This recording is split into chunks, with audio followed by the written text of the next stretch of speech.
you so much for joining in on the Coaching Culture Show podcast. I am super excited to have you on board. I'm going to actually start the conversation by asking you, what's your story? You have a Yep. very interesting experience. You are from Sri Lanka. You went to Doha, studied in an Indian school there, and now you are settled in Australia as a permanent resident holder. So tell me how all of this went about. Yeah, no, thank you. Thank you for having me. Actually, I really appreciate that. So yeah, I grew up, initially was in Sri Lanka with my parents. We moved down to Qatar when I was extremely young. So I was about 1 or 2 years old. My dad got a job in the Middle East, so we decided, hey, let's pop down, right? Eventually enrolled myself into an Indian school because at that time in Qatar, there were only the only schools that spoke English were the Indian schools. The rest of Oh, them were the Arabic schools that had, Arabic, and my dad wanted me to learn English. So I was in Indian school, met a lot of people. It was very multicultural school because it was the Middle East. So you had people from, India, Pakistan, Oman, Afghanistan, Somalia, Sri Lanka, everything. But the syllabus was Indian syllabus, right? Did about 17 years, and I was studying there. Involved in all kinds of sports. I was a huge sports advocate. So I was, in the football team, the cricket team, and the handball team, in the athletics team as well. So I even captained the side for a lot of times, and I even played cricket for the Qatar national team. So I actually was wow. a cricketer. So I did that for while I was in school. I turned 17, and my dad went, this guy needs to get a degree, right? So luckily, he had a friend in Brisbane, Australia. So he was an Australian guy, and his name was Mark, a lovely human being. So he was an engineer in Qatar, and he moved to Brisbane. So he told my dad, why don't you send him to Brisbane? We're there, we can take care of him. And I was like, okay. So luckily, I was able to I applied to many universities across Australia, right? So I applied to Queensland University. I even applied to UK, even to the UK, and I applied to University of Sydney, all that. And I got a few offers from different universities. And I was going, okay, where do I go? What do I do? Where do I go to London? Do I go to Australia? Where do I go? Is the visa process easy? How does the student visa look like? Which country has the better life and opportunities?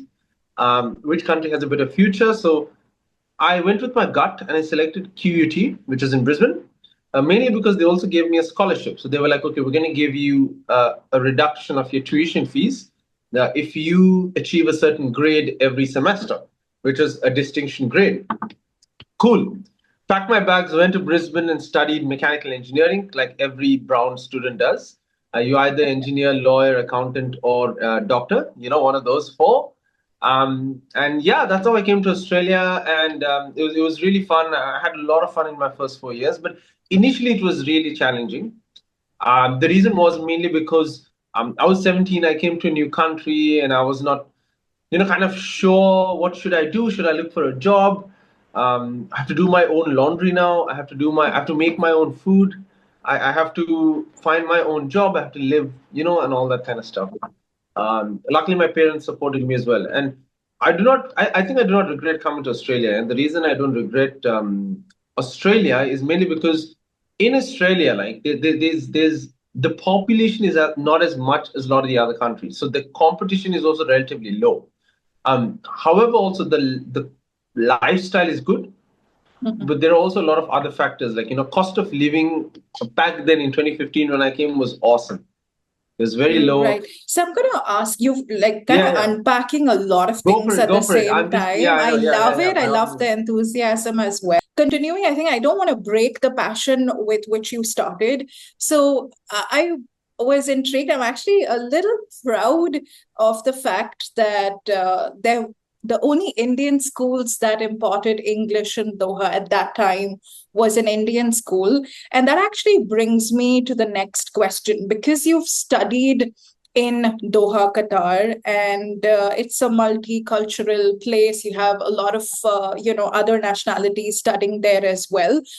And then you moved to Australia and studied there as well. So, did you notice any starking differences in the education system with the Indian schools versus the Australian? Absolutely. I feel like the Indian school system is much more harder It's much more Okay. tougher, and they have a higher standard of marking and grading, and they expect you to perform at a certain level in the Indian syllabus. It's not easy to just pass, Whereas in the Australian system, I feel like it's much more easier. And the only reason I'm saying that is because the assignments and the university system here is really straightforward. You're rarely going to Okay. find someone who passes. So the way the university is structured is they've got your assignments and you've got your exam at the end, right? And the exams are not that hard. So Okay. the Australian system mostly focuses on like real world learning. So they give you a lot of Mhm. projects to work on. As Correct. compared to when I was in school, I would mostly focus on the theoretical aspects of things, right? Right. That was the biggest difference. And there was a Okay. lot of group work in uni, plenty of group work. Now, I don't know how the Indian college system works. I mean, you might Yes. know that a bit more. But I feel like in Australia, like there's a lot of group work, there's a lot of people come together doing a lot of assignments. I also remember that, it teaches you to work with people you don't like as well. Like, Yes. True. because it's very hard to sometimes be with someone and work with everyone in your group. So you realize to negotiate times. And don't get me wrong, I've had many times in my university where we also had like arguments as to between group members as to you're not doing a lot of work, we're doing a lot of work. And that teaches you how to negotiate with people. So they're more focused on getting you into the grind of the projects and the work than worrying about how much grade you got, which Correct. everyone generally gets a good grade. So that's So the true. major difference I feel like here.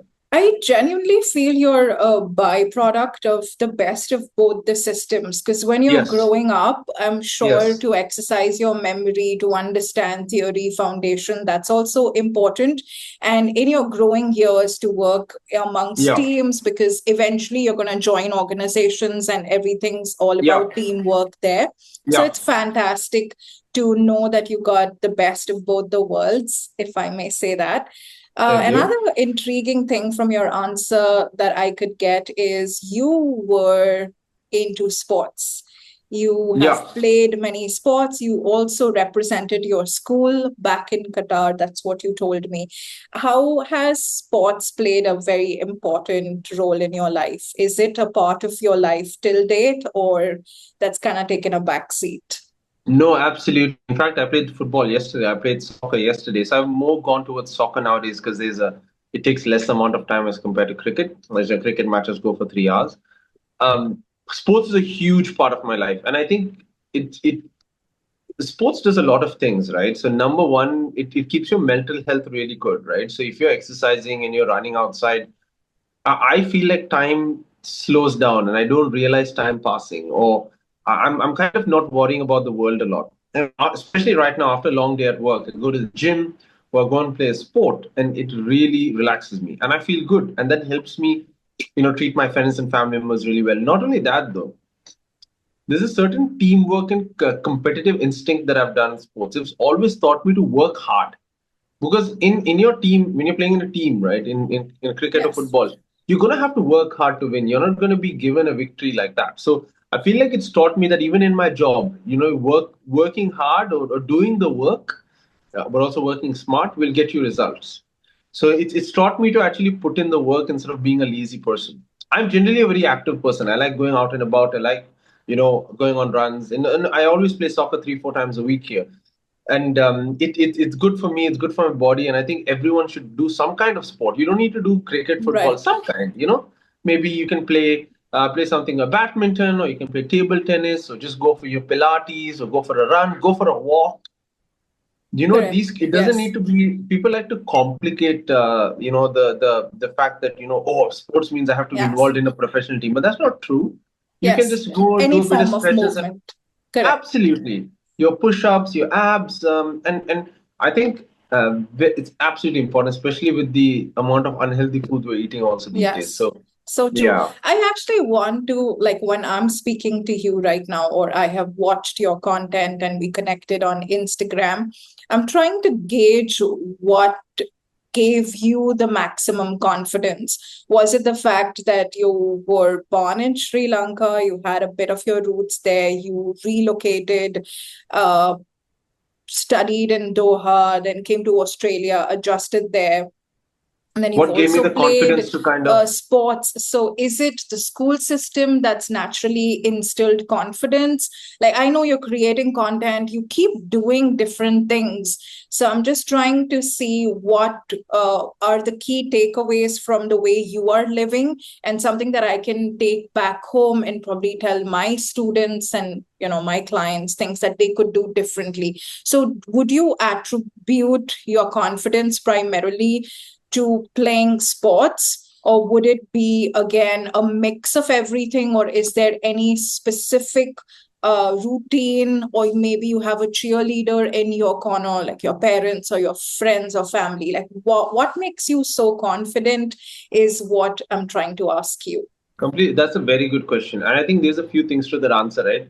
Um, Number one, I think obviously a good set of friends and family members that are going to hold you even if you fail. Right. That's very important. Like my parents are absolutely the most supportive parents I have. So no matter how much I mess up, they're very understanding. So Okay. it gives me The comfort zone, yeah, someone to the fall back on. Yes. try. If the world says Shimark, get lost, your parents are still there to be like, no, come on. And my family, I have a really good set of friends as well who are very supportive. I also think another thing that really helped me, I feel, and that's I think a lot of it is just love falling in love with losing. I think like even in sports, you have to fall in love with losing. Because a lot of people don't like to lose, no?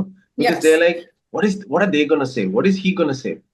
Meenakshi, I have tried out so many different types of content that have flopped, and I've tried a lot of different types of content that have worked. But it's just that I don't care about the losing that much. Maybe that's why. And I feel like that comes because when I was in uni, I needed money, right? So I was studying here, I needed money. So I work in sales where I would go door to door to sell energy for a company in Australia called Origin Energy. So I did that for 2 years, door to door. And that I did get a lot of sales, but I had to knock on a lot of doors. It was a low paying job, but it was an entry level job. That gave me kind of the confidence that, you know what, I got used to rejection. So Mm-hmm. now it doesn't bother me that much. So even if Okay. someone tells me no, I'm like, okay, no worries, move on to the next, if that makes sense. So So I would true. just, yeah, that I would attribute that mainly. And sports as well, obviously. Yeah. Okay, that's amazing. So you've got sales, sports, you've also got relocation. Looks like everything's being stacked in your favor to make you unstoppable for the future. No, I really feel, because these are very essential skills we all need to have. Okay, Thank you. let's highlight your work experience, right? I think you did an internship. I know I cannot really call that as an extensive work experience back in Doha, but have you noticed, because your father worked in that country, are there any major work culture differences that you would like to highlight between Doha and Australia? Absolutely. There's a lot of work culture differences, right? I feel like in Australia, the work culture is very set in stone. You just work 9 to 5. After five, Okay. no one's going to bother you, no one's going to call you. And it's a decent culture to work if you find the right company. I have been in companies in Australia where the management hasn't been great, and I have been in companies where the management has been awesome, right? So Okay. some companies, they're a bit, they don't manage people really well, and they don't know how to talk to the employees, and everyone leaves the company, right? But then there are companies which are awesome. Like my current company, the management is really good, and they tell you after 5 o'clock, don't do it. In Australia as well, they're very hardworking, extremely hardworking people. Like they love to do the work and the grind. I feel in the Middle East, the main difference is that there's really no time of work there. It's like you're there as long as your boss wants you to be there. Correct. Yeah.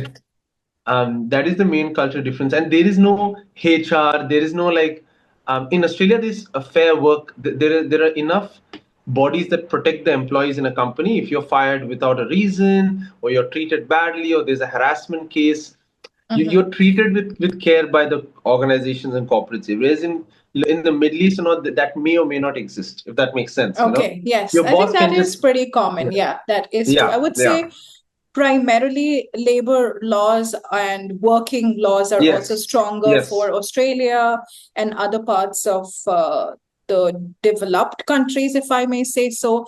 And I think we have a long way to go when it comes to your working hours, Absolutely. what are your rights as employee and stuff like that. But good that you highlighted that. Um, Now, for our listeners specifically in India who are actually Yeah. dreaming to work in Australia, what are some key tips that you could share for applying for jobs? And I want you to be super realistic. How easy or difficult is it to secure jobs in Australia while they are still based in India? That's a very good question, and maybe this is an answer that a lot of people won't like because it's tough. If you're not in Australia, it's hard to get a job in Australia. That's the real thing. Do people get it? Yes. It is easier to secure a job in Australia if you come via a student visa. So you come as a student, you study here, graduate in a particular field, and look for a job in a field, right? That's what a lot of people do. Right. If you're looking to directly transfer or get a job from India in Australia, can you do it? Absolutely. Should you put a lot of effort, reach out to a lot of people, network with companies, and have a big network? That will definitely help you get a job much more easier as compared to if you're just applying online, right? Makes So the sense. realistic thing is it's hard. It's hard, but it is possible. Absolutely possible. Absolutely. So for an example, there was a friend of mine who came from Sri Lanka to Australia, and he got a job in WSP, which is one of the larger engineering companies here in Australia. And he directly came as a project manager because he had a lot of experience in Sri Lanka, right? So he had a wealth of experience. There was another person, and there is another way that a lot of people from India can also come and get work here, is directly applying for a work visa here. So if they apply for a work visa, they can come to the country. Now Right. that they're based in Australia, and that's what one of my friends did as well. He was another Indian. He moved. He moved first with a work visa. 2 3 months hunting around, found a project manager job at a really reputed software company, and he started working and brought his family. And now he's applied for his PR as well. So there are pathways, but it's easier if you're in the In country Australia, to apply. yes. Yes, yes, yes. But it is changing, right? You may not have to take the longer route of student visa. Let's say you don't want to apply, but you have a Mm, good wealth of experience. And something that I noticed, now I may digress, I don't know, that's all get right. me back on point, but I also noticed your LinkedIn, and you're very active pretty much on all platforms. Like you have your Yeah, all podcast, right. and it's just a lot of work. It's too tiring. It is tiring, but I also feel we're heading in times that will primarily bank on your personal brand. It's Yeah, all about who you are. And I mean, look at the way even we connected, right? And just like this, I'm sure you get multiple opportunities because you are visible, right? yeah, So yeah. That's true. boiling down to anybody looking for a job, let's say they're in India or Sri Lanka, and if they want to apply to Australia, do you think it helps to be active on LinkedIn? Because some of these people will not be active on LinkedIn. They'll just do their regular 9 to 5 job, will pay up a consultant, let's say 50, 60 grand, okay, get me a job, and then ultimately blame the consultant for, oh, I got cheated, I got scammed, I didn't get a job. Yeah, So if, let's say, your friend in Sri Lanka, the Indian that you got to know, these people yeah, have worked a lot on applying, showing their visibility. The Indian friend that you have literally traveled, applied for the work visa, went for door-to-door interviews, and then they eventually did get a job, right? So you notice Australian companies are also open to experts now. They want the best people. They're open to welcoming other absolutely. experts from other countries as well. Absolutely. I completely agree with you. I'll touch on two things there. So the last thing you mentioned Yes. about Australia welcoming experts, 100%. This Yes. has happened throughout everywhere. So previously, I had a friend who was in a cybersecurity company, and they hired cybersecurity professionals from India and France.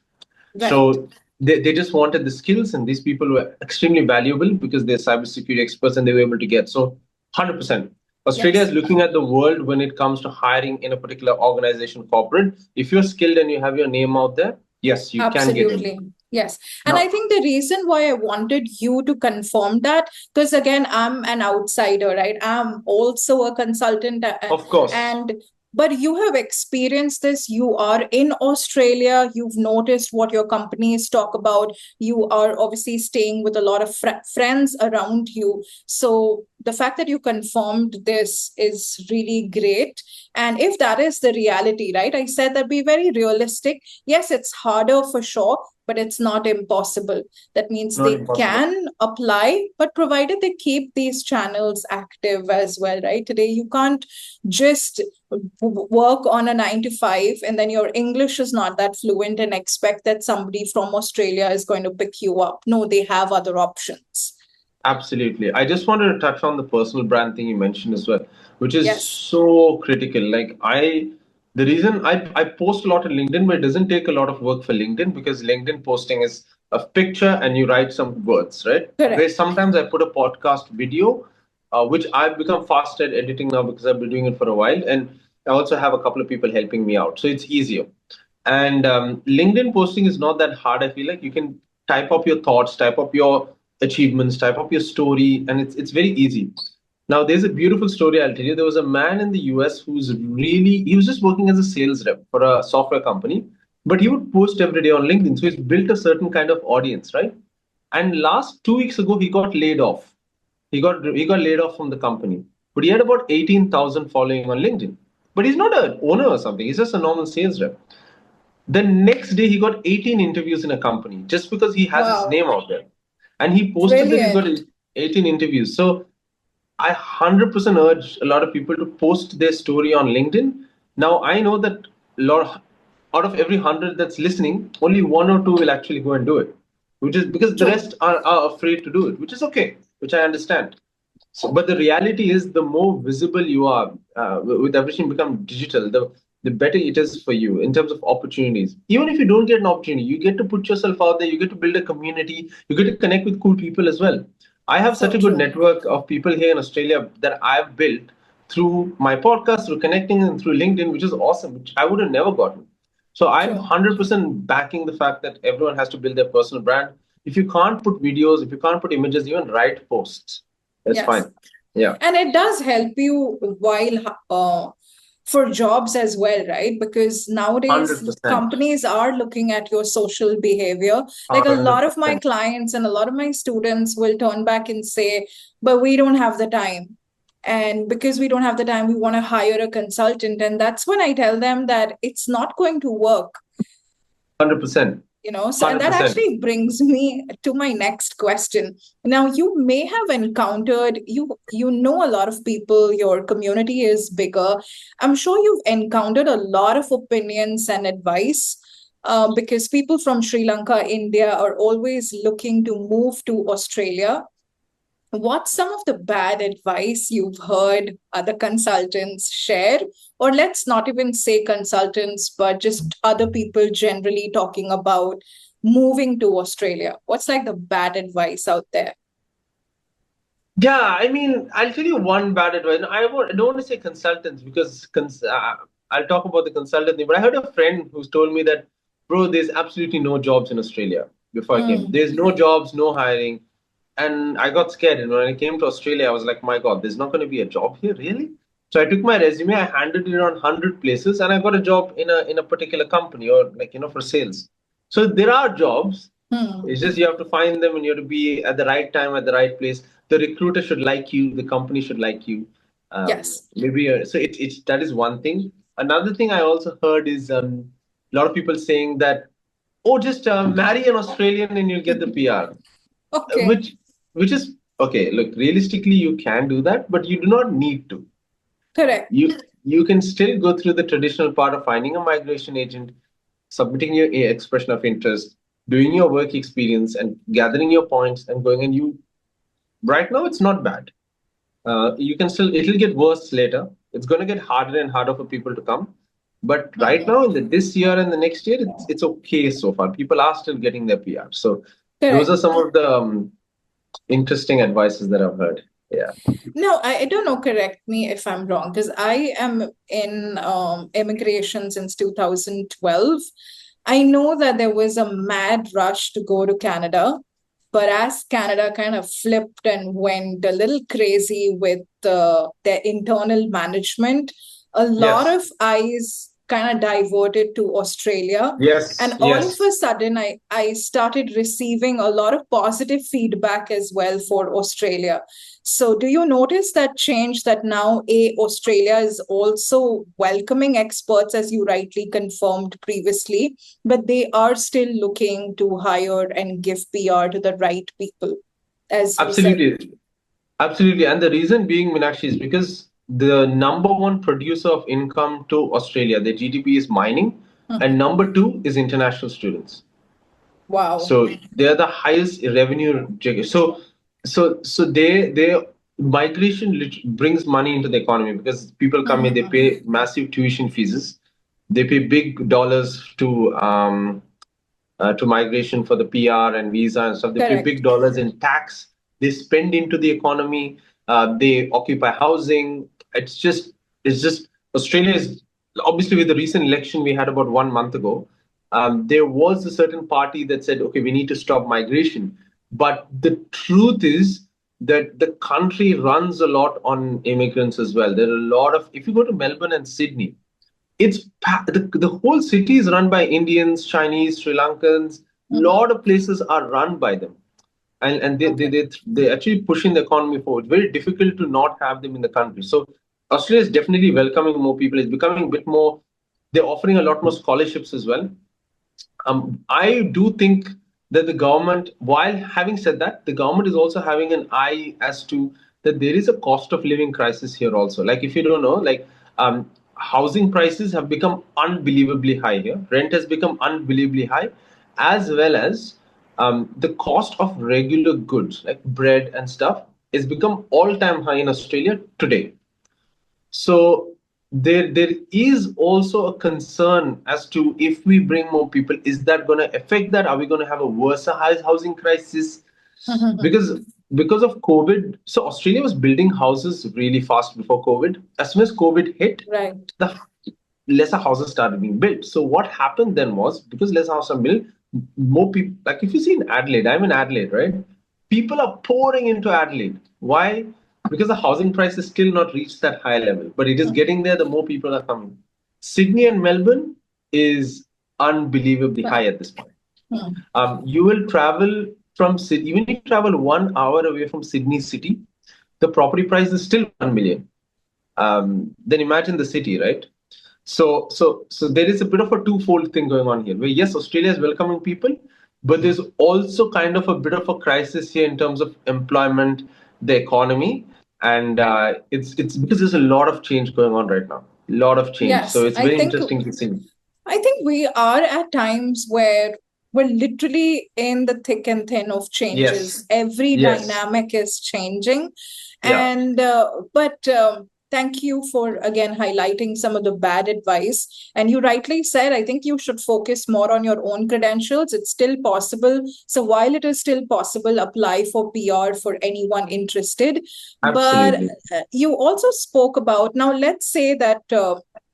Obviously there could be dual views on immigration, but because you are ultimately an immigrant, you're from another country, Yes. and Yes. now you're a PR holder. Mm, So can mm. you, and I think you'll be the best person to answer this, how easy or difficult it is to adjust in Australia? From an outsider, I keep listening, or let me say that I have heard that there is a lot of racism in Australia. Australians aren't very polite when they speak to the South Asian countries.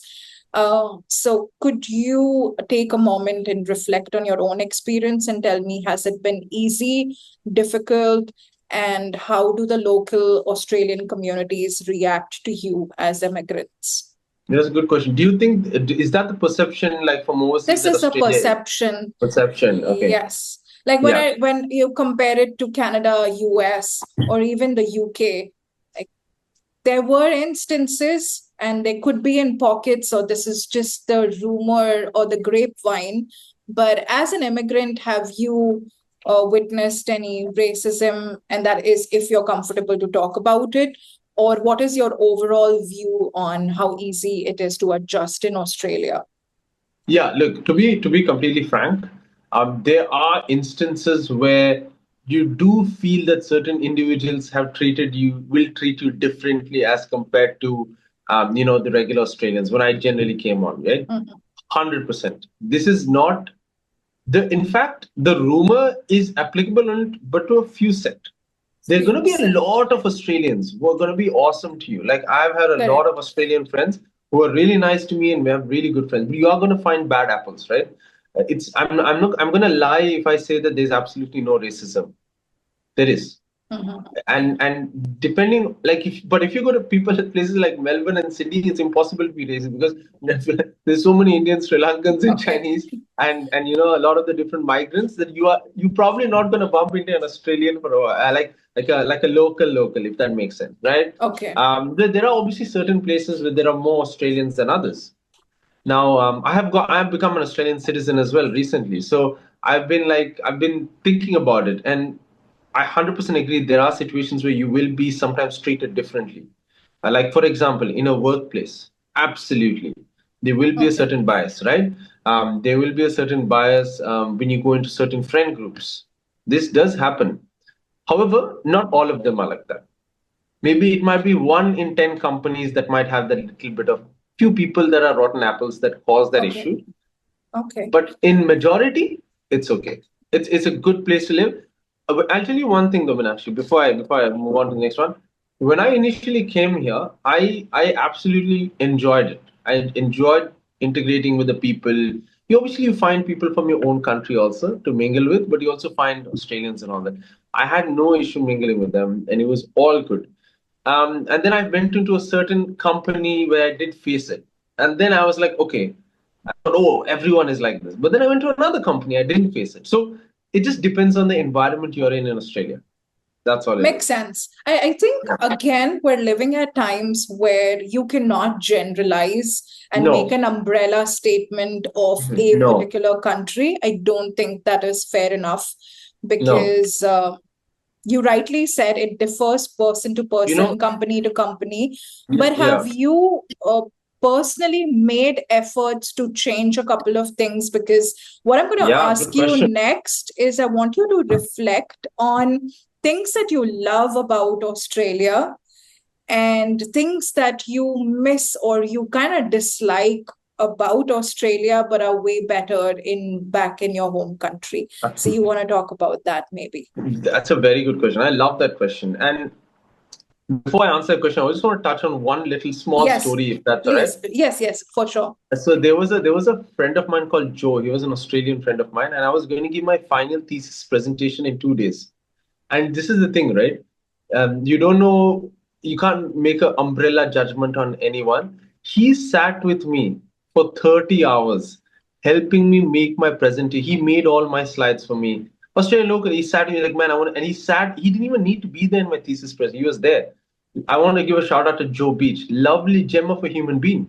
And that is the reason, you don't know, you can't just say, okay, this guy's from this country and he's good or bad. It's just that some people are amazing, some people are just bad, and he was an amazing guy. So that kind of gave me a lot of perspective. Now you asked me the question about what are some things I actually love about Australia and some things that I miss. I think I'll start with the things that I miss actually. So, Okay. like in India, right? You would know your neighbors, and even in Qatar, we know our neighbors. We ask for sugar, salt, Mhm. we go and exchange stuff. I Right. feel like here that is not there that much. There is Mhm. a kind of an epidemic of loneliness Mhm. where there's no culture of people like kind of being that, oh, neighbors and all that kind of stuff. Everyone's living in their little rut. And a lot of, I want to say, a lot of international students, I want to tell the truth, when they come to Australia, they face loneliness. They do become Yeah. extremely lonely because back at home, they're with a joint family, they have rishtadar and Yes. relatives coming. Correct. Here, it's different. Like I heard a lot of Indian students as well say, yeah, Diwali is nothing like back in India. Yes. Because here they have a little uni event and it's over. It's not the same. The festivals are not the same. Like I'm a Muslim. So my religious festivals are not the same as it's going to be back in Qatar. That's what I For sure. absolutely miss. Yes. And I also think that sometimes the food is way better back home. And 100%, you go back home and I get really fat because I eat a lot of food there. Here, I feel like food is good, but it isn't as compared to back home. Yeah, doesn't taste Um, like home. yeah, yeah, exactly. And I feel like back home, obviously, there is a bigger community of like-minded in the sense, people that are from your same country, same culture as well. Whereas here, you do bump into different cultures, right?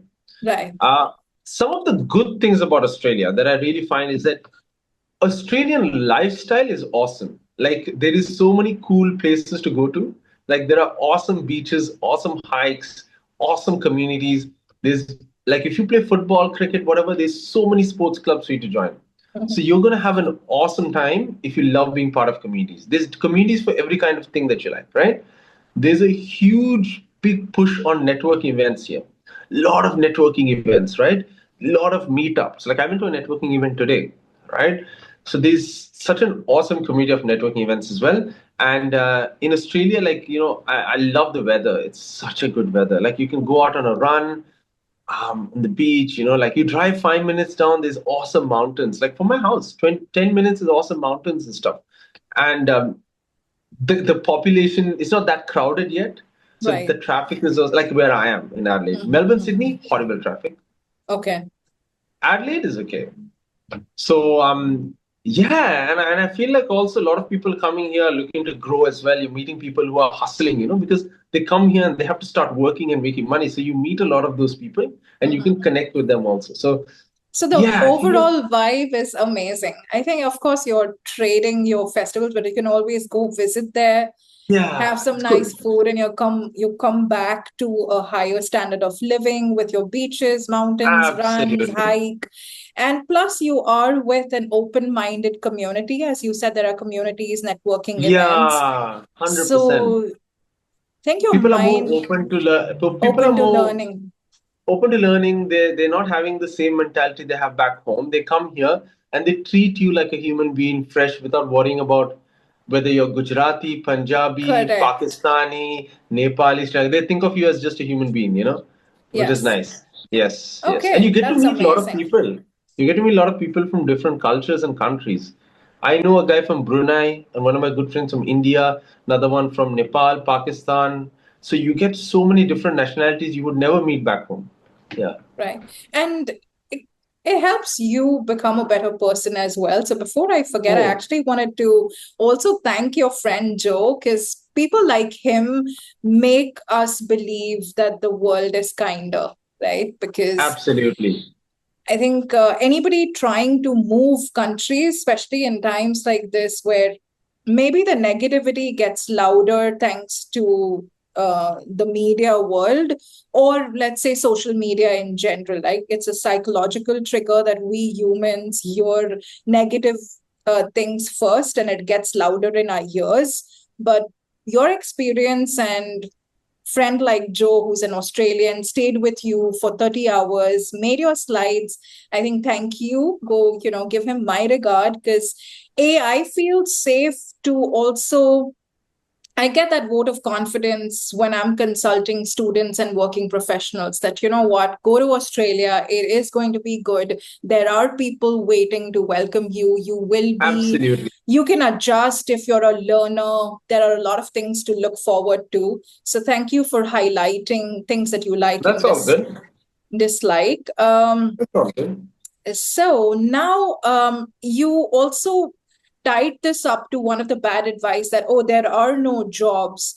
But if you again take a moment to tell me that for newcomers uh, that are planning to come to Australia in 2025, do you think there are enough job opportunities, both full time and part time, for these immigrants? That's a good question. I think about right now, there's a little bit of a crisis in employment. Okay. The budgets are it's a good question though, because this fluctuates, right? Like Yes. At this moment in this year, a lot of companies are not spending a lot of money. They're not recruiting a lot. So, having said that, it's not all negative. There are companies that are also hiring. So it Right. depends on. So for an example, it depends on the field they're looking to get into. Exactly. So I think I want to again maybe club these other two questions, that which industries are flourishing in Australia? Like, there's hiring happening in these industries for sure around the year. And probably which industry, which educational background, because some of these people are delusional to another level, right? Like they will be probably doing some cookery class or some random degree that they have, and they think they should get a job in Australia. So do you want to talk about which industries overall, if you've ever noticed, which industries are flourishing and which aren't in Australia? Good question. Good question. There's a few parts to this answer. Yes. Number one, like a lot of people, there are Australia. Okay, the way Australia selects the occupation list is they see what occupations are in demand, and then they allocate PRs as compared to how many people are applying for that. For an example, if the mechanical engineering when I applied was at a priority because Australia was going through a mining boom. So, and it's still going through. So, there's always a mining boom in Australia. So, mechanical engineers are absolutely a priority, right? So, if you're a mechanical engineer coming to Australia, good on you. You'll most likely find a job. IT professionals, yes, there are IT jobs, but a lot of people are doing IT. So many people coming from India, especially from India, are doing IT. It's a good thing. And there is a demand, but there's only so many IT jobs. There are so many IT professionals without jobs. And I'm seeing them. They're doing business analysts, IT, and which is good. But there is also there's only so many seats available. So while you're doing IT, just know that it's very competitive also. There are also other outlying fields. Like for an example, in South Australia, if you do a bit of research, right? I don't know about the other states. Carpentry is a field in demand. So law and nursing, carpentry and nursing. So people getting into nursing or carpentry for some reason get their P. I know a lot of friends have switched.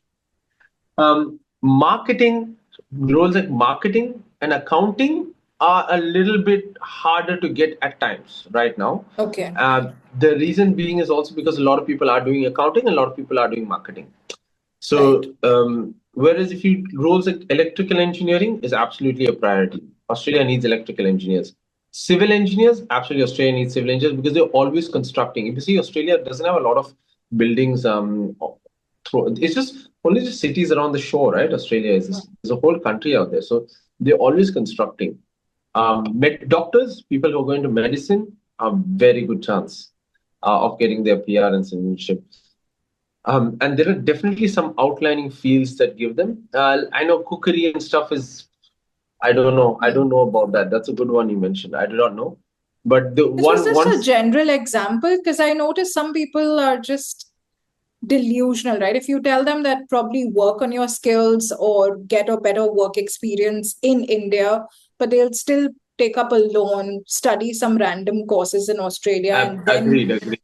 And I think, again, that brings me to the next question. Have you in your vicinity, or did you know of anyone that came there as an international student, but while applying for PR didn't make it? And do you know some reasons of these failed experiences? Yeah, there was a girl who came to who was my friend in Brisbane, and she studied economics. Okay. And she studied for about a couple of years, and economics in Queensland, and she went into a particular field. She worked in her university itself in research, but she didn't end up getting the PR because it just wasn't on the priority list. That was the straight up reason. She had the points and all of that, but Queensland didn't need it. There's another girl as well. She's got all the points, everything, and then again, there's another thing, Meenakshi, right? It also depends on your agent. I feel like if your migration agent in Australia is a good, sharp person, I don't want to name call some agencies because obviously makes sense. I don't want to kind of get into that, but there are some agencies that are absolutely good at doing what they do. So if you go to them, even if you're not having a good case, they'll help you get the PR. And at the same time, there are some bad agencies who do not do a good job and mess up the person's application. I've seen them not get the PR. So I think it's a combination of how good the agent is, but also the fields that people are picking. Yeah. Okay, makes sense. So do you notice, like I have noticed this change, especially after the pandemic, that students or working professionals in Canada, they apply for their PR on their own. But do you notice that in Australia, they prefer agents? Or is it a straightforward, like how did you apply for your PR? I applied for an agent. Through an agent. Okay. So both. So I know some people have done it on their own they've got their PR. But most of the people I've spoken to have gone through an agent. Yeah, it's a big business here. It's a huge business here, the agency business. Right. They have multiple offices per, like I know one business, probably the largest, they have multiple offices per city.